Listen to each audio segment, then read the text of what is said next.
आपके साथ पलक शर्मा। वक्त हो गया है बिहार राजस्थान की खबरों का, तो आइए रुक करते हैं इन प्रमुख खबरों की ओर, जहां पहली खबर भागलपुर से है। कन्नौज में हुए एक भीषण सड़क हादसे में कांग्रेस जिला अध्यक्ष प्रवीण सिंह कुशवाहा की मौत हो गई है। हादसा आगरा लखनऊ एक्सप्रेसवे पर उस समय हुआ है जब उनकी कार अचानक डिवाइडर से टकरा गई और अनियंत्रित होकर दूसरी तरफ जा गिरी है। गाड़ी में भिड़ गई और साथ ही टक्कर इतनी जबरदस्त थी कि वे गंभीर रूप से घायल हो गए हैं। घटना के बाद स्थानीय लोगों और पुलिस ने उन्हें कन्नौज मेडिकल कॉलेज पहुंचाया है, जहां प्राथमिक उपचार के बाद डॉक्टर ने उनकी हालत गंभीर देखते हुए कानपुर रेफर कर दिया है। आपको बता दें कि उनके निधन पर राहुल गांधी ने शोक व्यक्त करते हुए कहा कि प्रवीण सिंह कुशवाहा संगठन के प्रति निष्ठावान और साथ ही संघर्षशील नेता थे।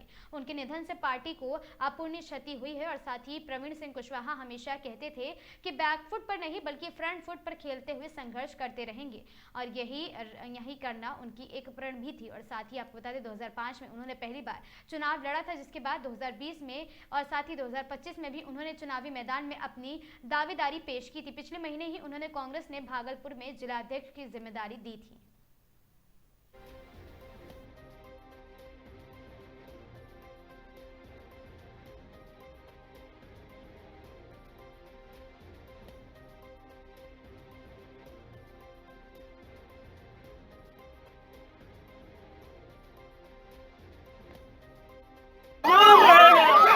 क्षति हमारी हुई है और साथ ही भागलपुर जिले में जो उनका सामाजिक कार्य था, सार्वजनिक जीवन में कांग्रेस की बड़ी क्षति हुई है और कांग्रेस नहीं, हम कहें पूरे महागठबंधन की क्षति हुई है, क्योंकि हम लोग हमेशा राजद परिवार, कांग्रेस परिवार एक साथ होके हमेशा जनता की सेवा में लगे रहते हैं।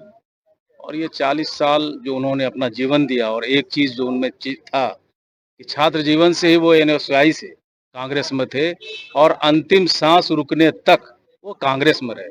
इस बार बड़ी उम्मीद हुई थी, कांग्रेस के अध्यक्ष बने थे और लगा कि अब कांग्रेस फिर भागलपुर में उसी तरह से फले फूलेगा और महागठबंधन को इसका लाभ मिलेगा। लेकिन बड़ा अपूरणीय क्षति है और इस तरह से उनका चला जाना पूरा शहर, बल्कि जहां जहां उनका रसूख है, जितने लोग जानते थे, मैं रास्ते में पटना से आने के क्रम में कई नेताओं से मेरी मुलाकात हुई, सभी लोग मर्माहत हैं। पूरा बिहार इस दुख को झेल रहा है और भगवान उनकी आत्मा को शांति दे। और इस दुख की बेला में कांग्रेस परिवार और उनके जो परिवार के सदस्य हैं, उनके भाई हैं, उनकी पत्नी हैं, उनके बच्चे हैं, बेटी हैं, सभी को दुख सहने की क्षमता दे।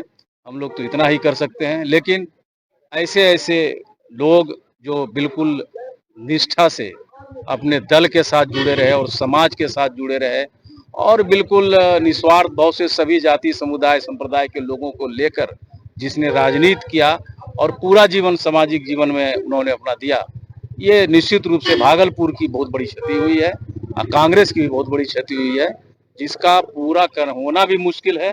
अब आगे हम लोग प्रार्थना करते हैं कि जो लोग हैं और जिस तरह से आज आप देख रहे हैं कि पूरा कांग्रेस में सभी दल के लोग यहाँ पे जो उनसे जुड़े हुए थे सभी लोग आए हैं, तो निश्चित रूप से ये दुख की बेला है।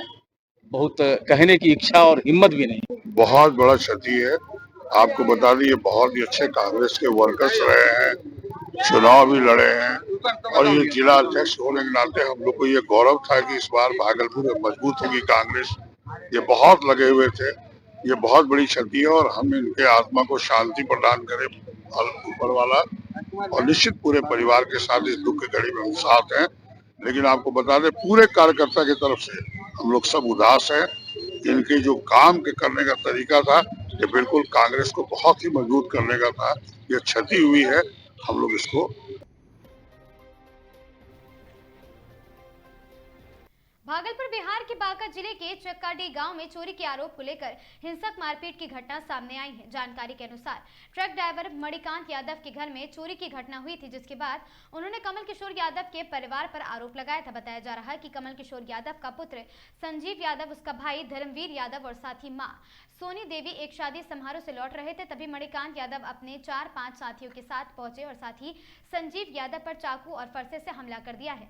इस दौरान बीच बचाव करने पहुंचे धर्मवीर यादव और साथ ही सोनी देवी भी घायल हो गए हैं। घटना के बाद घायलों ने बांका थाना को सूचना दी है, लेकिन आरोप है कि पुलिस देर से मौके पर पहुंची है और पहले इलाज कराने की सलाह दी। उसके बाद सभी घायलों को बांका जिला अस्पताल ले जाया गया, जहां से डॉक्टर ने उन्हें बेहतर इलाज के लिए भागलपुर के मायागंज अस्पताल रेफर कर दिया।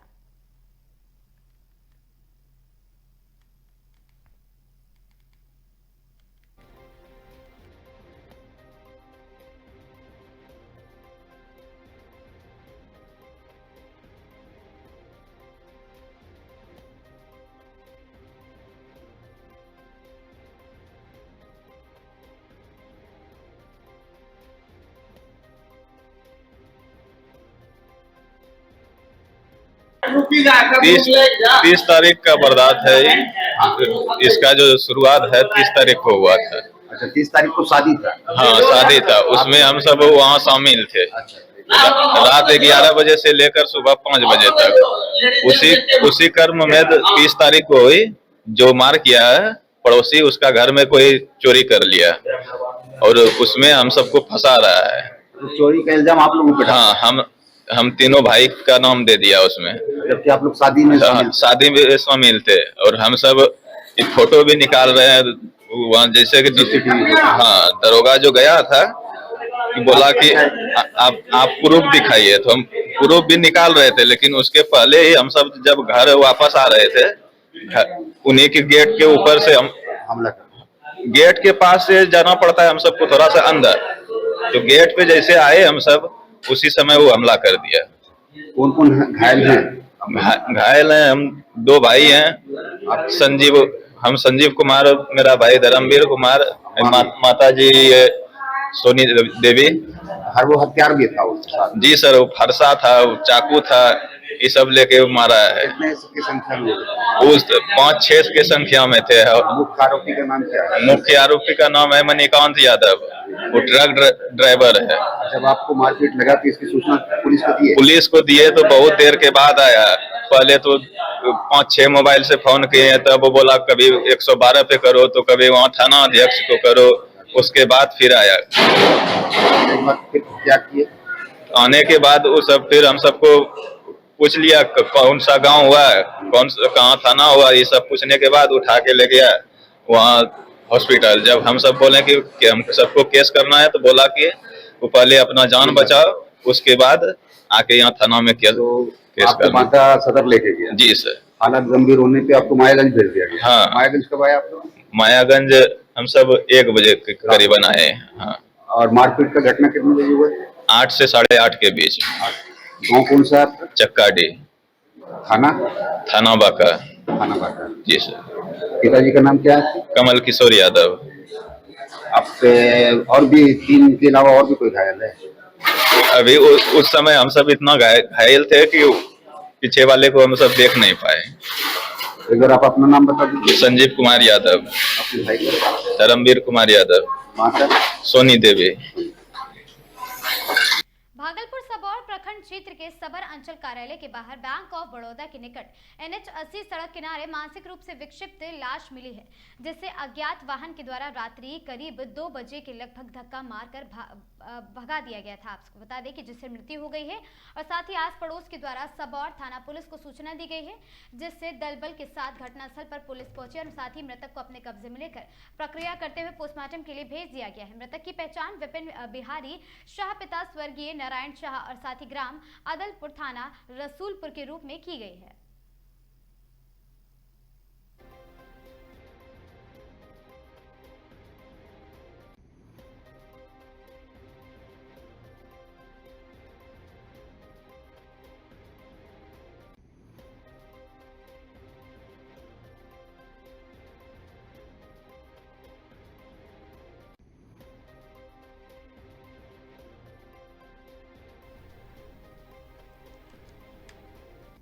भागलपुर में ISO PARB चैप्टर की ओर से आज एक निजी होटल में साइंटिफिक प्रोग्राम का आयोजन किया गया। कार्यक्रम का उद्घाटन मुख्य अतिथि डॉक्टर हीरालाल कोनर, डॉक्टर मंजू गीता मिश्रा और साथी डॉक्टर अनुपमा सिन्हा और साथी डॉक्टर प्रज्ञा मिश्रा चौधरी और साथी डॉक्टर प्रतिभा सिंह समेत शहर के कई चिकित्सकों ने संयुक्त रूप से दीप प्रज्वलित कर किया है। कार्यक्रम को संबोधित करते हुए डॉक्टर हीरालाल कोनर ने कहा है कि ISO PARB की शुरुआत बिहार के पटना से की थी, जहां आज ये संस्थान देश के 27 जिलों में सक्रिय रूप से कार्य कर रही है। और वहीं डॉक्टर प्रतिभा सिंह ने गर्भवती महिलाओं के स्वास्थ्य पर विशेष जोर देते हुए कहा, वर्तमान समय में महिलाओं को गर्भावस्था के साथ शुरुआती दिनों में ही डॉक्टर की निगरानी में रहना बेहद जरूरी है।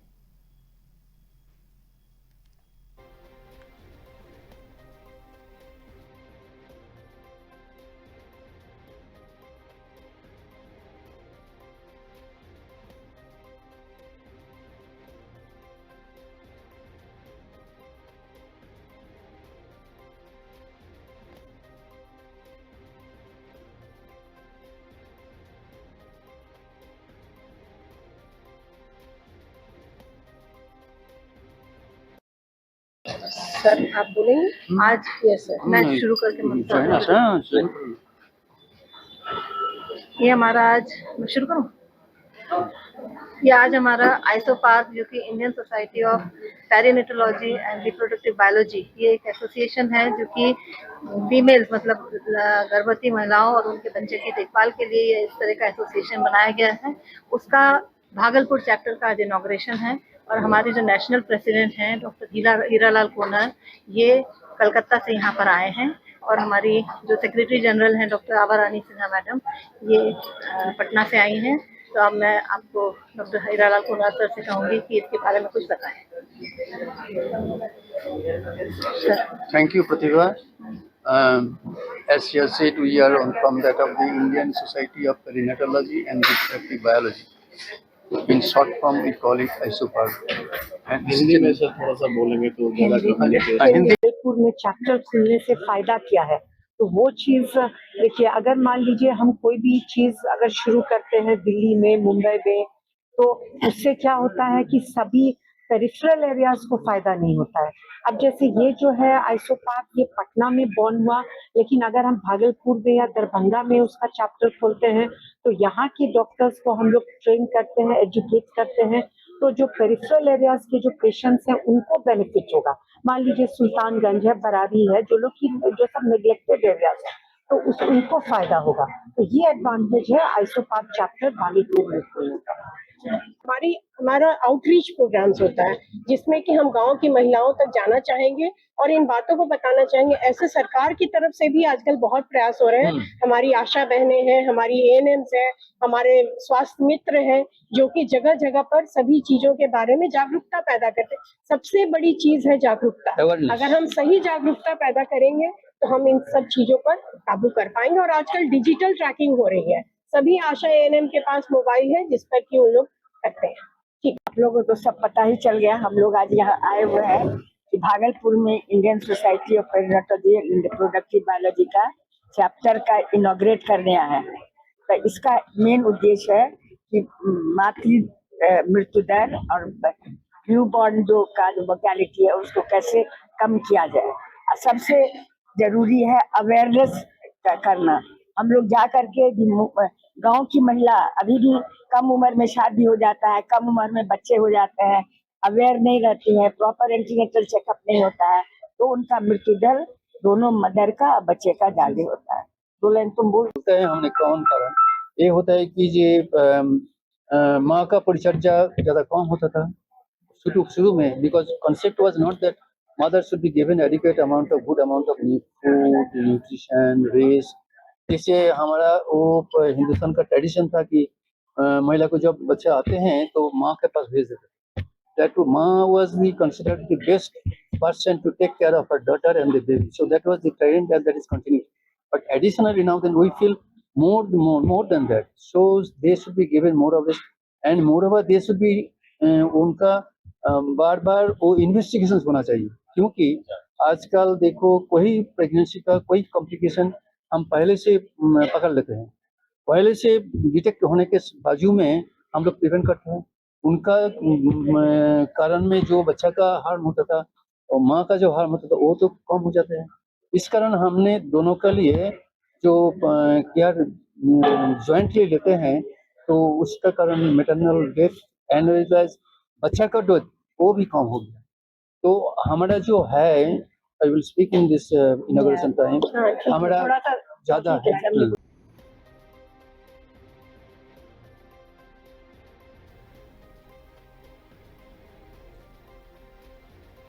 एनकाउंटर के मामले पर रामधनी यादव के बेटे का बयान, क्या कुछ बोला आपको बता दें। मनीष कुमार और रामधनी यादव के बेटे ने मामले को लेकर संयुक्त रूप से बड़ा बयान दिया।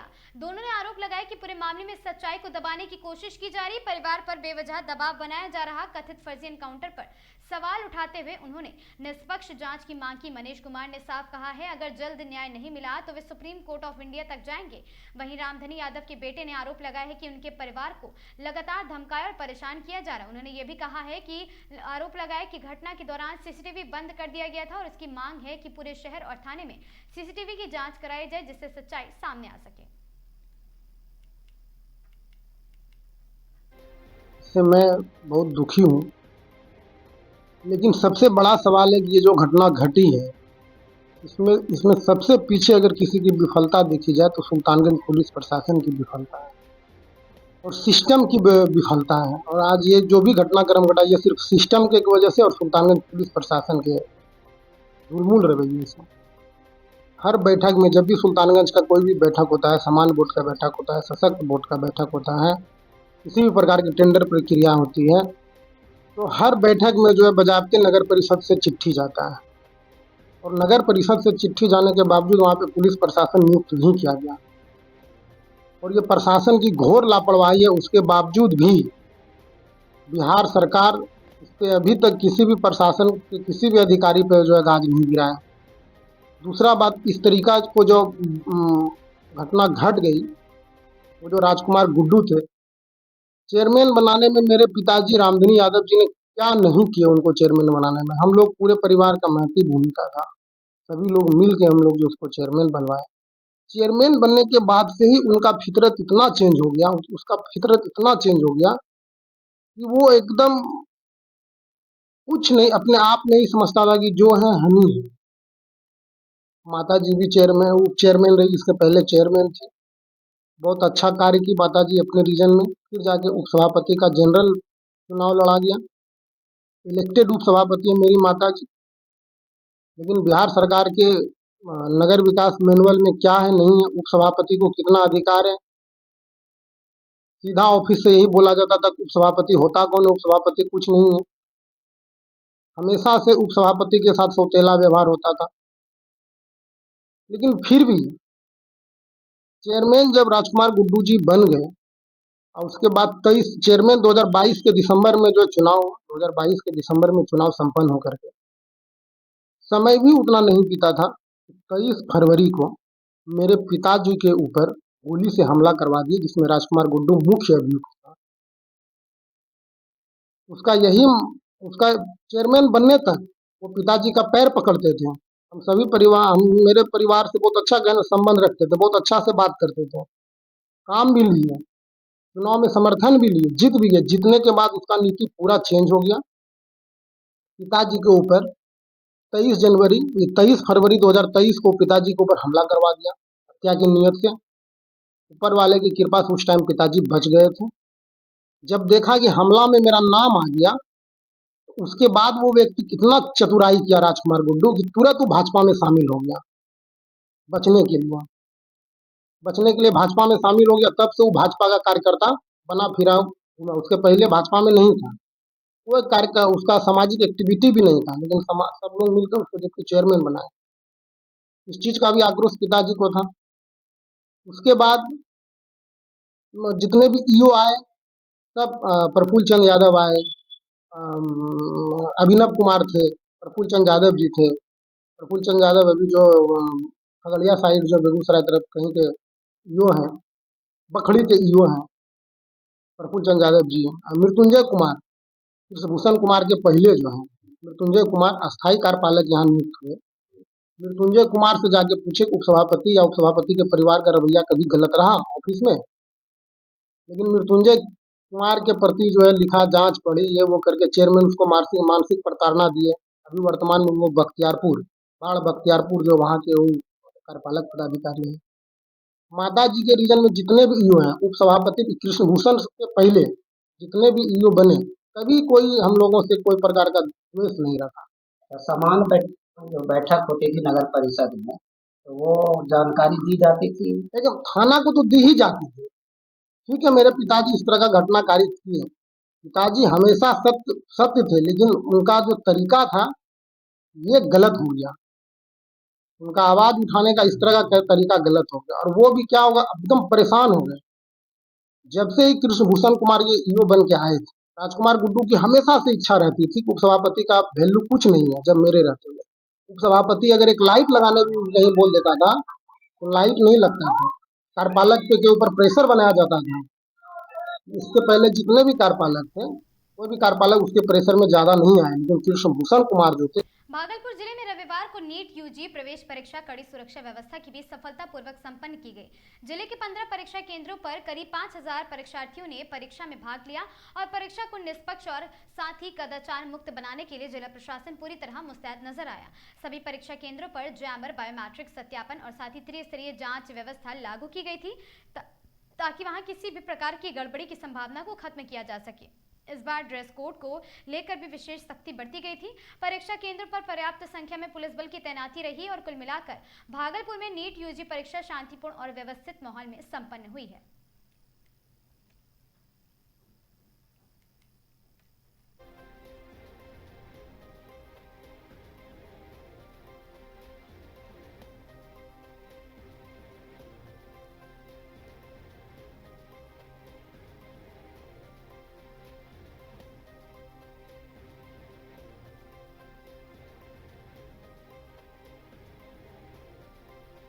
सर, परीक्षा को लेकर के किस तरह की व्यवस्थाएं की गई हैं सर, सुरक्षा को लेकर? देखिए, परीक्षा को लेके ये कदाचार मुक्त हो और शांतिपूर्ण तरीके से ये इसका निष्पादन हो, इसके लिए ज्वाइंट ऑर्डर निर्गत है जिला प्रशासन से। जो भी केंद्र है वहाँ पे स्टैटिक मजिस्ट्रेट और फोर्स की तैनाती की गई है। इसके अलावा भी हर स्तर पे फोर्स और मजिस्ट्रेट है, सीनियर पदाधिकारी हैं और बड़ी स्तर से भी इसकी मॉनिटरिंग हो रही है। हम लोग खुद इसका मॉनिटर कर रहे हैं। तो मुझे लगता है कि अभी तक सब कुछ अच्छा चल रहा है और हम इसको पीसफुली और बिना किसी। भागलपुर में गंगा नदी पर बना विक्रमशिला सेतु एक बार फिर खतरे की जद में आ गया है। आधी रात करीब 12:30 बजे के बाद पुल के पिलर नंबर 133 के पास सड़क का एक बड़ा स्लैब अचानक टूटकर गंगा में गिर गया। गनीमत रही कि मौके पर तैनात पुलिसकर्मी और प्रशासन की सतर्कता से एक बड़ा हादसा टल गया। उस समय पुल पर कई वाहन मौजूद थे, लेकिन समय रहते सभी को पीछे हटाकर सुरक्षित कर लिया गया। उन्होंने बताया कि सुरक्षा के मद्देनजर विक्रमशिला सेतु पर आवागमन पूरी तरह बंद कर दिया गया है और पुल के दोनों छोर पर बैरिकेडिंग कर दी गई है। साथ ही तकनीकी विशेषज्ञों की टीम को भी जांच के लिए बुलाया गया है। अब भागलपुर से नवगछिया और साथ ही सीमांचल जाने वाले लोगों को मुंगेर और सुल्तानगंज के रास्ते यात्रा करनी होगी। विक्रमशिला सेतु उत्तर और दक्षिण बिहार को जोड़ने वाले एक महत्वपूर्ण कड़ी साबित होगी। 50 में विक्रमशिला ब्रिज जो कि गंगा जी के ऊपर है, भागलपुर और नवगछिया को खास करके जोड़ती है, उसके पिलर नंबर 133 के पास एक बड़ा सा गैप क्रिएट हुआ और हमारे ट्रैफिक के अधिकारियों और स्थानीय थानाध्यक्ष के सूझबूझ से हम लोगों ने इन लोगों को वहां से बाहर निकाला। उसके बाद एक मेजर स्लैब गंगा जी में गिर गया और अभी हम लोगों ने ट्रैफिक को दोनों तरफ से ब्लॉक कर दिया है। जो नवगछिया की तरफ से भी ब्लॉक कर दिया है, सील कर दिया है पुल को, और भागलपुर की तरफ से भी। मैं आपके माध्यम से आम जनता से अपील करना चाह रहा हूँ कि जिनको भी इस दोनों पॉइंट के बीच में ट्रैवल करना है, नवगछिया और भागलपुर के बीच में, तो भाया मुंगेर अभी हम लोग ट्रैवल कर सकते हैं। अभी रात में हम लोग ट्रैफिक ब्लॉक कर रहे हैं। मॉर्निंग में हम देख रहे हैं कि किस तरीके से फिजिबिलिटी अल्टरनेट मीन से हो सकती है। उसके बाद फिर मैं आम जनों से कोई वाहन भी गिरने की सूचना नहीं, कोई वाहन गिरने की सूचना नहीं है, क्योंकि जैसे ही दो स्लैब के बीच में गैप क्रिएट हुआ, हमारे अधिकारियों को जानकारी मिली, सूझबूझ से सभी वाहनों को और लोगों को वहां से हटाया गया और हटाने के ठीक तुरंत बाद वो स्लैब नीचे गिर गया।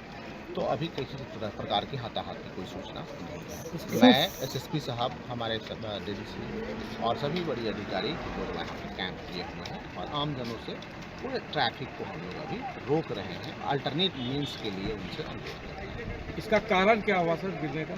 अब ये तो खैर एक्सपर्ट कमेटी आएगी, इंजीनियरिंग कमेटी आएगी, वो कमेटी ही डिसाइड कर सकती है कि क्या कारण है। वैसे इंजीनियरिंग टीम को अभी तक सूचना दे दिया गया है, हमने सभी आला अधिकारियों को मैसेज के माध्यम से सूचित किया है और सवेरे में भी एक्सपर्ट टीम आकर के जांच करेगी। ये जहाँ पर घटना घटी है वहाँ पर ही क्या नाम प्रोटेक्शन वाल उसका जो पिलर था डैमेज हुआ था, 3 पिलर का डैमेज। ये इस पे अभी कुछ भी अपडेट करने से पहले इसकी जांच जरूरी है, जांच के बाद आप लोगों को बताया जाएगा। थैंक यू भैया। थोड़ा उधर खाली करो।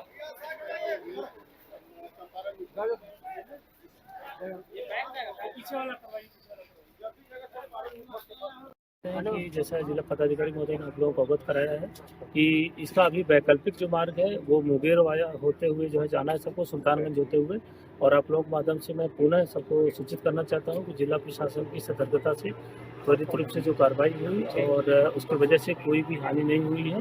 पुल का एक स्लैब जो है टूट के गिरा हुआ है और इसके लिए हमारे सारे थानाध्यक्ष, हमारे प्रशासन के सभी पदाधिकारी इसमें ऑन रोड है और सारी गाड़ियों को डाइवर्ट कर दिया गया। सुल्तानगंज होते हुए मुंगेर के रास्ते से ही सब नवगछिया की तरफ जा सकते हैं। और ख़ास करके मैं आप लोगों के माध्यम से जो चिकित्सा सेवा है, मेडिकल वगैरह, उनको सभी हॉस्पिटल को सूचित करना चाहते हैं। अगर पटना या कहीं भी अगर जो रेफर इमरजेंसी सेवा होती है तो वो लोग विशेष रूप से ध्यान रखें कि सुल्तानगंज की तरफ से ही मुंगेर होते हुए वो लोग पटना या जहाँ भी जाना हो जाए और आमजन भी जो मुंगेर का रास्ता उसी के माध्यम से जाए। बाकी प्रशासन पूरी तरीके से सतर्क है और आगे जो भी प्रक्रिया है आपको अवगत कराया जाए। पुलिस हर मिनट मुस्तैद है। प्रशासन भागलपुर लगातार इसके लिए सतर्क है और हमारी टीम जो यहाँ पर मौके पे थी, जैसे एक स्लैब का थोड़ा सा हिस्सा दबा है, त्वरित रूप से जो है हमें फ़ोन आया है और जिला पदाधिकारी महोदय को फ़ोन आया। हम लोगों ने तुरंत अपनी टीम को मूव कराया और साथ में दोनों लोग यहाँ पर त्वरित रूप से पहुँच गए। हमारे SDM और SDPO, ट्रैफिक DSP, सारी हमारी टीम यहाँ पर है।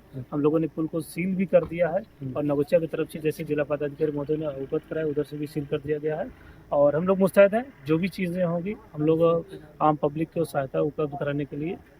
कटिहार जिले के कोढ़ा थाना क्षेत्र में NH 31 पर फुलवोड़ी और साथी मोड़ के पास रविवार को एक भीषण सड़क हादसा हो गया जिससे इलाके में अफरा तफरी मच गई है। इसी दौरान कोढ़ा थाना से महज 100 मीटर की दूरी पर प्रखंड मुख्यालय के समीप अचानक सामने आई बाइक सवार को बचाने के प्रयास में कार चालक नियंत्रण खो दिया और सीधे सामने से आ रहे ट्रक में जा भिड़ा है। आपको बता दें, घटना की सूचना मिलते ही कोढ़ा थाना अध्यक्ष पंकज आनंद पुलिस बल के साथ मौके पर पहुंचे। तत्परता दिखाते हुए सभी घायलों को सामुदायिक स्वास्थ्य केंद्र कोढ़ा पहुंचाया गया। वहां प्राथमिक उपचार के बाद हालत गंभीर देखते हुए सभी को बेहतर इलाज के लिए हायर सेंटर रेफर कर दिया गया। फिलहाल सभी घायलों की पहचान नहीं हो सकी है। एक बात बोलिए, कटिहार से आ रहे थे, कटिहार बोलिए, कटिहार वाला रोड से आ रहे थे। कटिहार वाला रोड से आ रहे थे। कहाँ गए थे? पूजा करने के लिए। पूजा करने के लिए? कहाँ पे पूजा करने गए थे? क्या बोलता है, देवघर वाला रोड में। देवघर गए थे? अच्छा। कहाँ जाना था? अभी कहाँ जा रहे थे गाड़ी में? अररिया। अररिया जा रहे थे। अररिया में कौन सा जगह? पड़ोपर अररिया। पड़ोपर अररिया। क्या हुआ अभी, कैसे एक्सीडेंट हो गया? क्या कारण था, किसको बचाने में एक्सीडेंट हो गया? काटने के चक्कर में हुआ था। काटने में? नशा वगैरह तो नहीं कर लिए? नहीं, नशा में नहीं थे। कितने आदमी सवार थे? कैसे स्टीयरिंग काट दिए जो गाड़ी पूरा टकरा गया? गाड़ी में कितने आदमी थे? 3 आदमी थे सर। 3 आदमी थे। क्या स्थिति है? चला रहे थे? ना, गाड़ी हमने चला रहे थे। तीनों की अभी क्या स्थिति है? अभी ठीक है सर। ठीक है।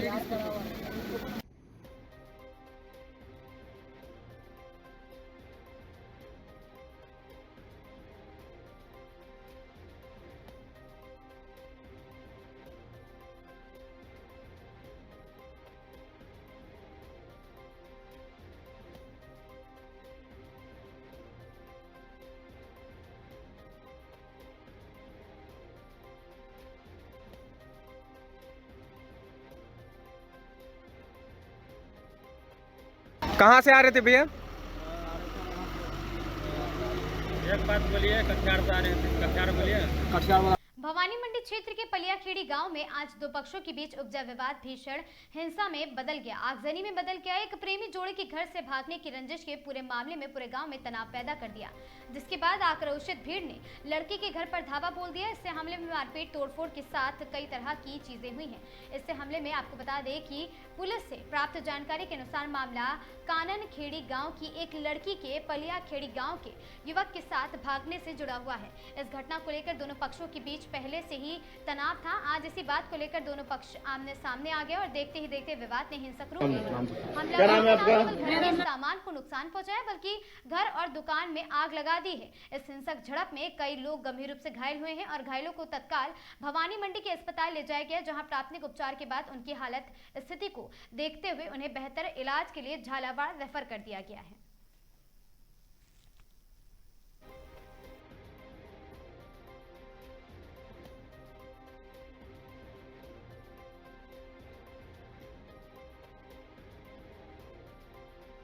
क्या नाम है आपका? मेरा नाम काना बाई है। काना भाई, आप क्या लगती हुई है इस परिवार के? ये मेरा भैया है, मेरा पापा है, मैं उसकी बहन बेटी हूँ। तो ये जो यहाँ ये घटना हुई, क्या घटना है ये घटना ऐसे मैं यूँ आई यहाँ कि मेरी बेटी का घोड़ा जा रहा है, कल वोट की यहाँ पे, तो मैं कल तो दीतवार का तो मैं देर दायजा भरा के लाई, 1 लाख का मैं दायजा भरा के लाई भवानी मंडी से लाके मैंने शाम का खाली करवाया यहाँ। रात में नींद काढ़ी और कमी थी तो हम सुबह भवानी मंडी निकल गया तो हमारा फोन आया कि घर पे हमला हो रहा है। तो हम घर पे आके हम यहाँ आके ऊपर लिया तो उसी का आदमी आया यहाँ के। तो मेरा किसका आदमी? हमला किसने करा? वो कचाव का। कौन है ये कचाव चाहते हैं कोई गाँव में छोड़ी मेरी बात में देने वाला उन्होंने हमला किया। उसने नहीं, वो तो नहीं आया था यहाँ पे, आया दूसरा ही है, पिछले गांव का है ना जो कचाव, वो आया है हमला करने के लिए। तो यहाँ पे तूफान और शैतान ये हमारे पास आया यहाँ। तो उसी ने बोला कि क्या करना, क्या जवाब दे रहा है। तो हमने क्या, हमारा घर में रीत है तो मेरा जो जाति फैसला है हम पूरा करवाएंगे। भाई ऐसे नहीं होता कि नहीं करवाएंगे। तो मेरी लड़की लेकर भाग गया तो हम तुम्हारे 7 बजे का हम टाइम दे रहा है कि हम ढूंढेगा उसको कहीं भी करके तो मेरे शाम का जॉब दे देंगे। तो अगर हमारी बाहर आ रही है तो हमने बोले कि मेरी बाहर रोक दो, अब तुम मारेगा जिससे भी क्या मिलेगा। तो कुल मिला के ये लड़की ले जाने को लेकर हुआ सारा विवाद। ये लड़की दूसरा लड़का लेकर भाग गया, कोई मेरा भाई बंद लेकर नहीं भगा। वो लड़की लेकर तो हरीशपुरा है, वो तो लड़की को जो लेके भगा हुआ दूसरे परिवार का है। तो मेरे तो आप लोगों पे उन्होंने मारा पीटी क्यों करी है? ये गले चालता करी हमारे ऊपर मारा पीटी उसी ने। कि ये आदमी ऐसे नहीं गंजाएगा, ऐसे गंजा कितने लोग घायल हुए इसमें? 5 आदमी तो पहुंचा दिया, आगे हॉस्पिटल गया है। नुकसान कितने का हुआ है? कम से कम ज्यादा हो गया। और ये कल ₹1,00,000 का दायजा तो मैं ये कह रही कमाल जो बच्ची के कूलर, ये आल बारी, ये सब लेकर आई थी।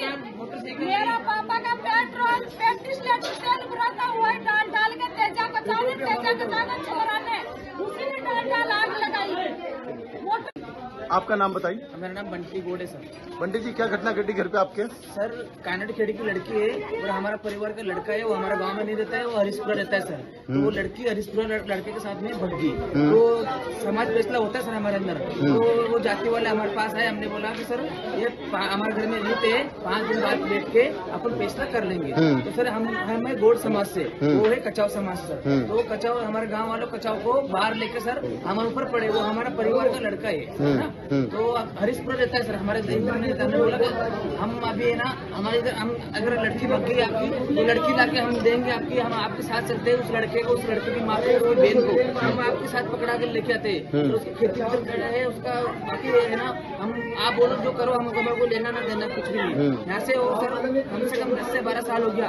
उसकी मम्मी और लड़का, उसकी बहन सब हरीशपुर रहते सर, हमारे इधर रहते नहीं है। तो हमने बोला जो भी जाति फैसला होगा हम करवा के आपको देंगे।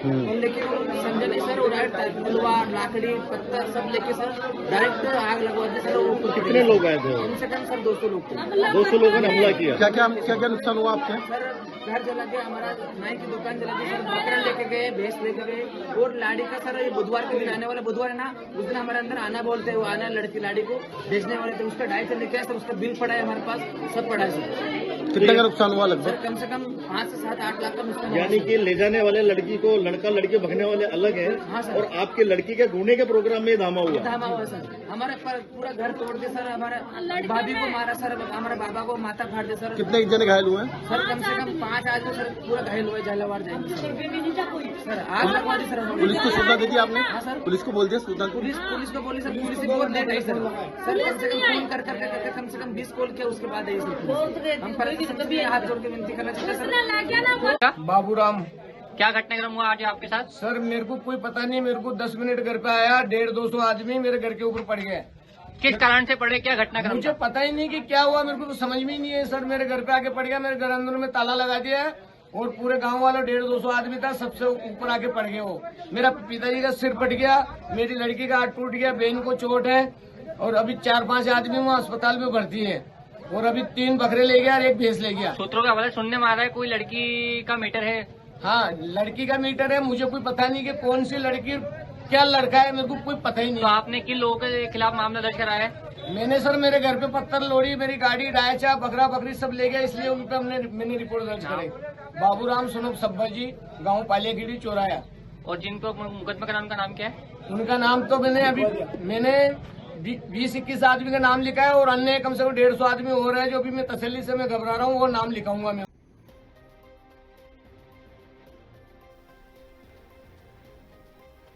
झालावाड़ रियासत के तत्कालीन नरेश राव महाराणा भवानी सिंह झाला द्वारा बसाया गया ऐतिहासिक व्यापारिक केंद्र भवानी मंडी आज अपने अस्तित्व के 116 वर्ष पूरे कर चुका है। लेकिन अफसोस की बात यह है कि शहर के इस गौरवशाली दिन पर आयोजित कार्यक्रम में केवल 16 लोग ही मौजूद रहे और साथ ही वक्ताओं ने इस अल्प उपस्थिति पर गहरा दुख व्यक्त करते हुए इसे शहरवासियों और सामाजिक संगठनों की उदासीनता का प्रतीक बताया है। वरिष्ठ इतिहासकार पारिक साहब ने शहर के गौरवमय इतिहास पर प्रकाश डालते हुए कहा कि दशकों पूर्व स्थापित हुए टेक्सटाइल मिल आज भी शहर की लाइफलाइन बनी हुई है, जहां हजारों परिवार अपनी रोजी रोटी कमा रहे हैं। कार्यक्रम के दौरान वक्ताओं ने शहर के वर्तमान राजनीतिक नेतृत्व पर तीखे प्रहार किए हैं।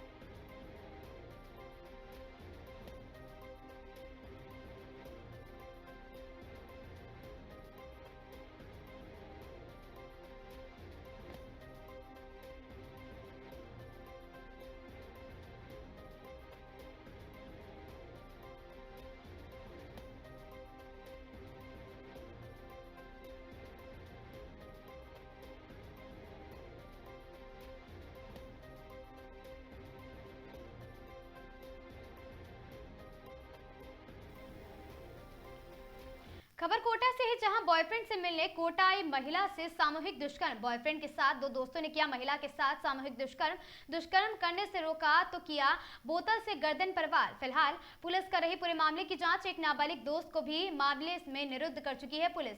बूंदी निवासी 30 वर्षीय बताई जा रही है महिला। पचपदरा रोड पर एक साथ 3 वाहन आपस में टकरा गए। हादसे में कई लोग घायल हो गए हैं, जिन्हें उपचार के लिए नजदीकी अस्पताल में भर्ती कराया गया। घटना की सूचना मिलते ही पुलिस मौके पर पहुंची और जांच शुरू कर दी गई है। घटना के कारणों का पता अभी भी लगाया जा रहा है।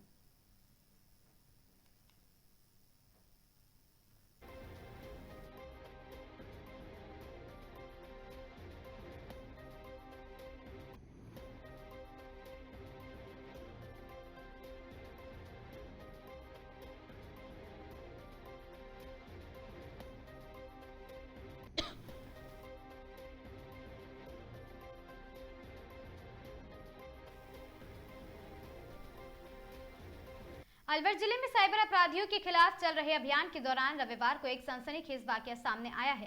टहला थाना क्षेत्र के वीरपुर गांव में पुलिस की दबिश के दौरान खुद को घिरा देखकर दो शातिर ठगों ने गिरफ्तारी से बचने के लिए मंदिर की छत के पीछे की ओर छलांग लगा दी है।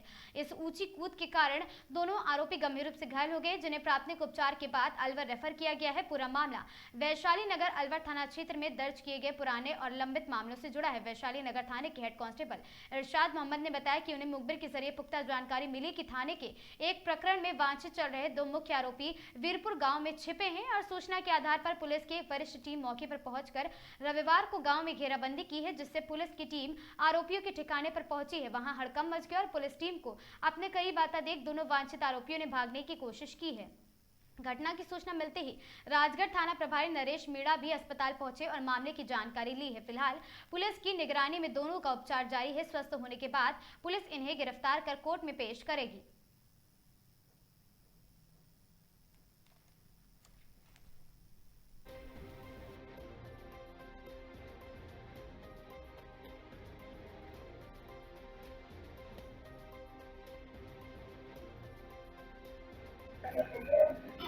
आरोपी गिरफ्तार किए। मुकदमा नंबर 245/25 जो वैशाली नगर थाने का पिछले साल का, उसमें नामजद दो आरोपी हैं। जाहुल जो बंजीर का बगड़ किराया का रहने वाला है और एक हरी सिंह मीणा जो टेला इलाका का है। उनकी पुलिस लगभग 6 महीने से तलाश कर रही थी। टॉप 10 में वांटेड थे। तो आज जब इनके बारे में कोई सूचना मिली तो पुलिस दबिश देने गई तो ये टेला के पास कोई पहाड़ पे कोई मंदिर पे बैठे हुए थे, जो पुलिस को देख के, और इसमें से जाहुल है वो पुलिस को देख के और मंदिर की छत से कूद गया, जिससे उसके पैर में चोट आ गई, जिसका हमने पुलिस जो टीम गई थी उसने मौके पे राजगढ़ डिस्पेंसरी में इलाज कराया और उसके बाद वहां से रेफर करने पे यहाँ पे लेके आए।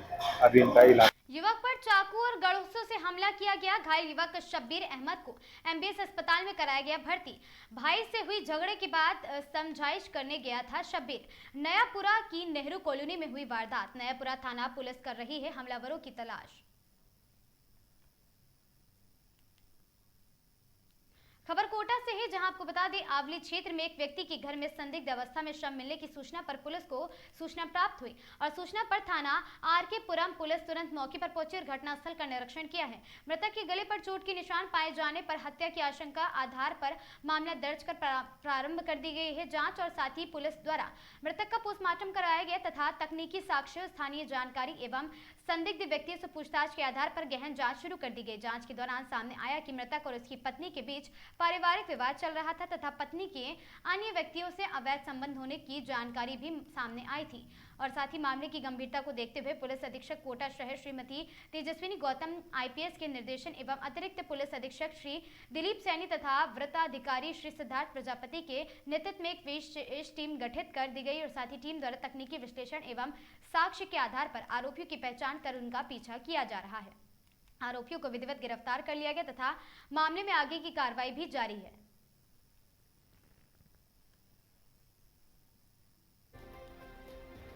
आमली रोजड़ी में आरके पुरम थाना इलाके में एक रिटायर्ड फौजी की संदिग्ध अवस्था में लाश मिली थी, जिसके जैसे ही सूचना मिली तो तुरंत हम मौके पे पहुंचे। SHO IPS probationer Siddharth Srivastava, CO4 Manish, मैं एफएसएल से उसकी पूरी गहनता से पूरे जो घटनाक्रम था उसका नक्शा मौका बनाया गया, साक्ष्य उठाए गए। बात ये निकल के आई कि जो मृतक की जो वाइफ है उसका मृतक के ही एक अच्छे दोस्त के साथ 4-5 महीने से कोई अवैध संबंध चल रहे थे। मृतक और मृतक की वाइफ के बीच में कुछ अनबन चल रही थी। मृतक जो है वो अपनी वाइफ को मारता पीटता भी था, कभी कभी उसे घर में बंद भी कर देता था, जिसकी वजह से वो एक एक्स्ट्रा मैरिटल रिलेशनशिप में गई। और मृतक की पत्नी जिसका नाम है दीपिका, उसने अपने इस दोस्त देवेश शर्मा और देवेश का एक साथी विष्णु सिंह, इन तीनों ने मिलकर जब घर पे कोई भी नहीं था तब उसका गला घोंटकर उसकी हत्या कर दी। और उसके बाद विष्णु और दीपिका को टीम ने विदिन कुछ ही घंटे डिटेन कर लिया था और कल हमने देवेश को भी डिटेन करके तीनों को इसमें गिरफ्तार किया जा चुका है। प्रकरण की संगीनता को देखते हुए जैसे ही चार्जशीट होगी उसके बाद इसको केस ऑफिसर स्कीम में लेकर भी इसका निस्तारण त्वरित गति से किया जाएगा। सामने आया कि वारदात से पहले इन लोगों ने शराब भी पी थी उसी घर में जहाँ पर ये वारदात हुई। देखिए, उसका तो इस केस से कोई लेना देना है नहीं, क्योंकि हम ये कतई हम इसी तरीके से इन्वेस्टिगेट करेंगे जिसमें जो एविडेंस मोटिव के रहे होंगे, मर्डर के या और एविडेंस जो साइंटिफिक एविडेंस है, उस कलेक्शन पे हमारी जो फोकस है वो रहेगी। और मुख्य मोटिव इसमें यही था कि मृतक जो था वो अपनी पत्नी को परेशान करता था और पत्नी का मृतक के दोस्त देवेश के साथ अवैध संबंध थे, जिसके कारण इन तीनों ने मिलकर मृतक की वाइफ, मृतक का दोस्त देवेश और देवेश का एक और साथी विष्णु, तो इन तीनों ने मिलकर इसकी हत्या की। देखिए, जो प्रारंभिक दीपिका से अभी पूछा है तो उसने बताया कि 2023 में उसने कोई रिपोर्ट दी थी जिसके ऊपर उसके पति को पाबंद किया गया था। हालांकि ये अभी हमें चेक करना है कि किस थाने पे उसने रिपोर्ट दी थी, क्या था वो, क्योंकि उसको जब पाबंद किया गया तो 6 महीने की पाबंदी वो खैर ही है कि 6 महीने के बॉन्ड से पाबंद किया था, और 6 महीने के बाद जब वापस उसने पीटना शुरू किया तो वापस पुलिस के पास उसने कोई कंप्लेंट नहीं दी, ऐसा उसने। कोटा शहर के सुभाष सर्किल क्षेत्र स्थित वार्ड 50 सेक्टर 6 के स्वास्थ्य केंद्र परिसर में बना पार्क इन दिनों बदहाली का शिकार बन गया है। आपको बता दें कि पार्क में चारों ओर फैली गंदगी, टूटे झूले और साथ ही असामाजिक तत्वों की गतिविधियों से स्थानीय लोग बेहद परेशान हैं। स्थानीय निवासियों का कहना है कि पार्क की हालत लंबे समय से खराब है। यहीं नियमित सफाई नहीं होने के कारण गंदगी का अंबार लगा हुआ है, जिससे बदबू फैलती रहती है और बीमारियों का खतरा भी बना हुआ है। पार्क में लगे झूले और अन्य सुविधाएं टूट फूट चुकी है, जिससे बच्चों की खेलने की जगह भी असुरक्षित हो गई है। लोगों ने आरोप लगाया कि ये पार्क अब असामाजिक तत्वों और साथ ही शराबियों का अड्डा बनता जा रहा है। कई बार इसकी शिकायत दादाबाड़ी थाने में की गई है, लेकिन इस स्थिति में कोई भी सुधार नहीं हुआ है। इसके अलावा पार्क में अतिक्रमण की समस्या भी बढ़ती जा रही है, लेकिन नगर निगम प्रशासन इस पर ध्यान नहीं दे रहा। लोगों का कहना है वर्षों पुराने यह पार्क आज जर्जर हालत में पड़े हैं, लेकिन ना तो कोई वर्तमान प्रशासन और ना ही जनप्रतिनिधि उसकी सुध ले रहा है।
इस बारे में तो ये कहना है कि ये लगभग 1 महीना हो गया यहाँ पे जो गंदगी पड़ी हुई है। अब ये कहते भी साफ़ सफाई भी कभी अच्छा खासा पार्क था, जिस वजह से बच्चे खेलने भी चल जाते थे। लेकिन अब आजकल क्या है, एक तो झूले टूटे हुए हैं और ये इस अच्छे खासी जगह को कचरा पॉइंट बना रखा है इन्होंने। इस वजह से क्या है कि बीमारियों का इनका भी खतरा है, यहाँ पर डर है। कौन सा सेक्टर है ये? अपना 6 सेक्टर है, महावीर नगर विस्तार योजना। तो इसके लिए पार्षद को कहा? इसके लिए अभी तक पार्षद को खुद यहाँ पे दिन रात घूमते, लेकिन उनको खुद को ये चीज़ ध्यान देना चाहिए। इन पार्षद का भी अभी तक इस चीज़ पर कोई ध्यान नहीं है। तो पब्लिक को भी पब्लिक कहती तो है, लेकिन अभी तक इसको ये ऑब्जेक्शन नहीं उठाया। लेकिन अब ये है कि इस पर लिखित में शिकायत देंगे। प्रशासन से तो ये उम्मीद रखते हैं कि भाई जब अभी सब कुछ उन्हीं के हाथ में है तो इस जगह को सही साफ सुथरी करा जाए और इसको गंदगी से मुक्त करा जाए यहाँ पे। मेरा नाम तो रविंद्र प्रकाश मीणा है। लोकेशन तो पार्क की है हमारी, लेकिन यहाँ पे कोई वो नहीं है यहाँ पे, और साफ़ सफाई का बिल्कुल ध्यान नहीं रखा जा रहा है। बच्चे खेलने के लिए इधर उधर होते हैं कि कोई दूसरे पार्क में हम भेजना नहीं चाहते हैं कि भाई दूर पड़ता है, इसलिए कोई का सामने बोलते कोई नहीं, आते कोई भी नहीं है यहाँ पे। सही बात है। कंचन पार्क के लिए क्या कहना है? पार्क के लिए इधर सफाई होनी चाहिए। डिस्पेंसरी सामने बताई जा रही है। बिल्कुल गंदगी रहती, बीमार हो जाते हैं, बदबू की मारे। बच्चे खेलने कहाँ जाए, सब कचरा इधर ही फेंकते हैं सब। डिस्पेंसरी सामने है और गंदगी भी हो रही है इसमें। हाँ, बिल्कुल गंदगी हो रही है। अब यहाँ बाहर बैठने का भी नहीं है, बदबू आती है, बहुत बदबू आती है, बीमार हो जाते, बार बार बीमार हो जाते हैं, क्या करेंगे। नाम क्या है आपका? मेरा इसी भाई है मेरा।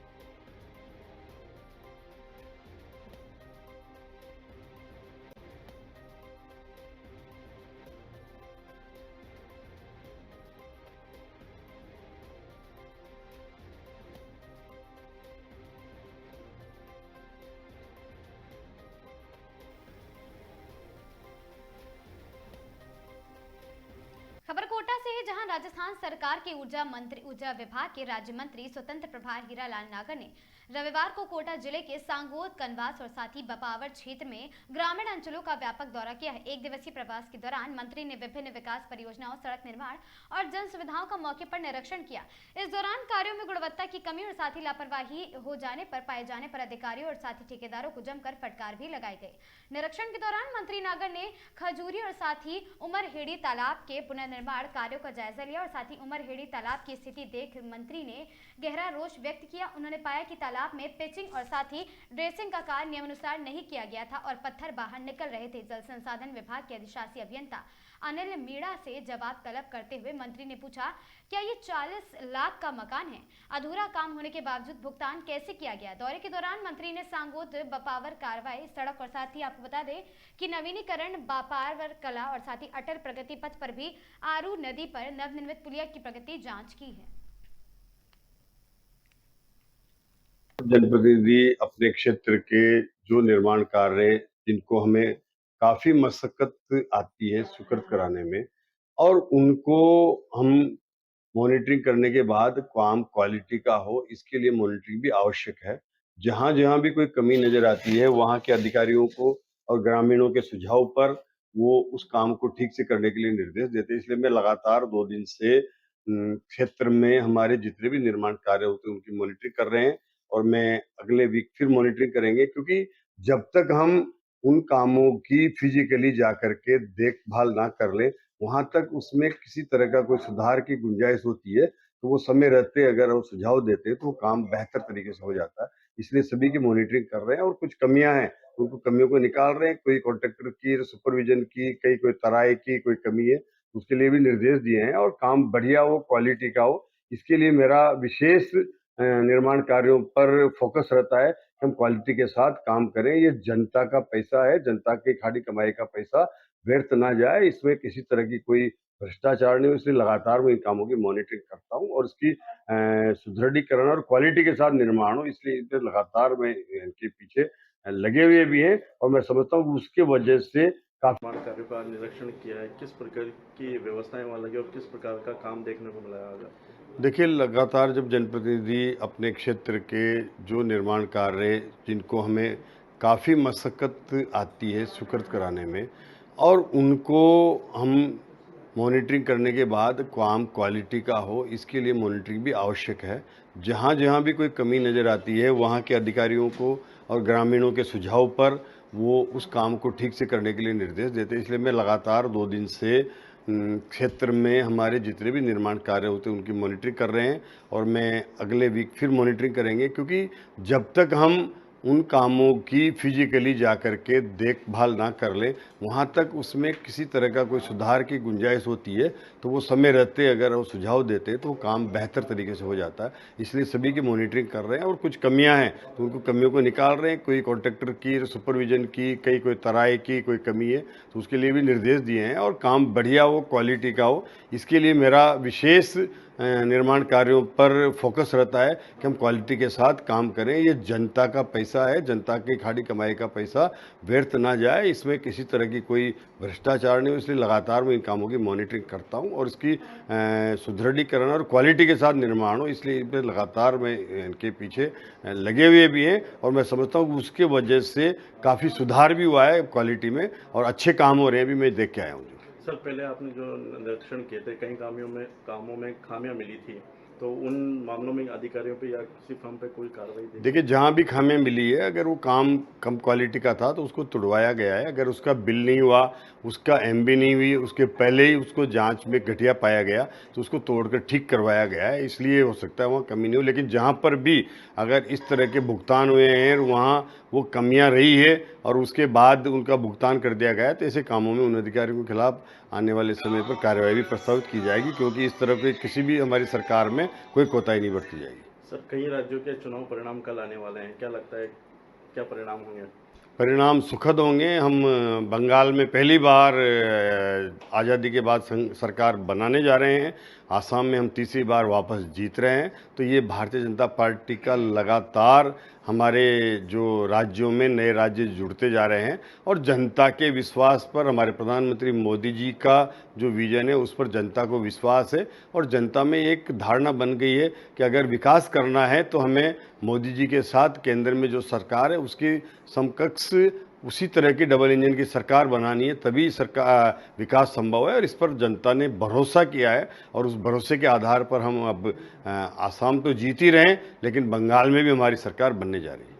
सर, एक आखिरी सवाल, जो खेतों के रास्तों की आपकी पहली प्राथमिकता रही है चुनावों से लेकर अब तक, उस और किस प्रकार के प्रयास अभी हो रहे हैं आपके? मैं कह रहा हूँ एक एक गांव में मैं देख के आया हूँ, कहीं 2 रास्ते, कहीं 3 रास्ते, कोई 1 रास्ता, इस तरह के लगभग अधिकतर गांवों में इस तरह के काम चल रहे हैं। विभाग के माध्यम से भी जीएसबी ग्रेवल मिट्टी के रोड बन रहे हैं और उसके अलावा मैंने विधायक कोष से भी उन रास्तों पर जहाँ वो छोटे थे, उपयोगी थे, ग्रामीणों की मांग पर वहाँ विधायक कोष से उसके लिए भी पैसा दिया है और ग्रामीणों से मैंने आग्रह किया है, उनकी जनसहभागिता के आधार पर वहाँ वो खुद ट्रैक्टर ट्रॉलियाँ लगा करके, और नवयुवक आगे आ रहे हैं, वो उस पर अपनी भूमिका निभा रहे हैं और आपस में एक संगठित होकर के उस काम को सहजता के साथ कर रहे हैं, ताकि उससे उनकी खेत तक जाने की राह आसान भी हो रही है और उसके उन्हें सुविधा भी बढ़ रही है। तो इसके वजह लोगों को स्व जागृत होकर के प्रेरणा भी मिल रही है और उसके लिए लगातार पूरी विधानसभा सांगोद में एक माहौल बना है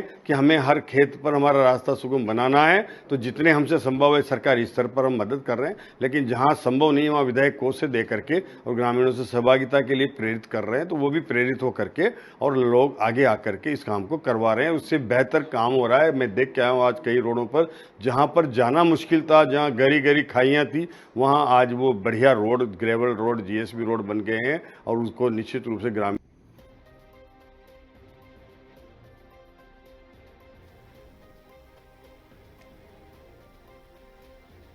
खबर कोटा से है, जहां कोटा में आज कलेक्ट्रेट को बम से उड़ाने की धमकी मिलने के बाद सुरक्षा एजेंसियां अलर्ट पर हो गई और साथ ही आपको बता दें पुलिस, आईबी समेत नगर निगम, एसडीआरएफ और साथ ही रेस्क्यू टीमें तुरंत मौके पर पहुंचे। डॉग स्क्वाड और साथ ही बम निरोधक दस्ते को भी मौके पर बुलाया गया। सुरक्षा एजेंसियों ने परिसर में तमाम जगहों पर गहनता के साथ चेकिंग की, लेकिन किसी भी तरह की कोई विस्फोटक या अन्य आपत्तिजनक वस्तु नहीं मिली है। सूचना के बाद एडिशनल एसपी, एडीएम और साथ ही सिटी सहित प्रशासनिक अधिकारी सुरक्षा एजेंसियों के साथ अधिकारी मौके पर पहुंचे और साथ ही एटीएम सिटी अनिल कुमार सिंघल ने बताया कि मेल के जरिए बम से उड़ाने की धमकी मिली थी और ये फॉरवर्ड मेल था जो सीकर भी गया था, जिसका साथ ही बाद मामले की गंभीरता को देखते हुए सुरक्षा एजेंसियों द्वारा संपूर्ण साधनों के साथ जनता से जांच की मांग की गई। और साथ ही आपको बता दें कि वहां पर सभी लोग मौजूद हैं। जांच के दौरान कोई ऐसी चीज नहीं मिली है। फिलहाल स्थिति सामान्य है।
देखिए, जानकारी मिलते ही सभी संबंधित को सूचना कर दी गई थी। पुलिस की सारी टीम्स यहाँ मौजूद थी, डॉग स्क्वाड था, सारी चेकिंग हो चुकी है। कुछ भी किसी भी तरह का थ्रेट यहाँ नहीं पाया गया है, सभी सुरक्षित।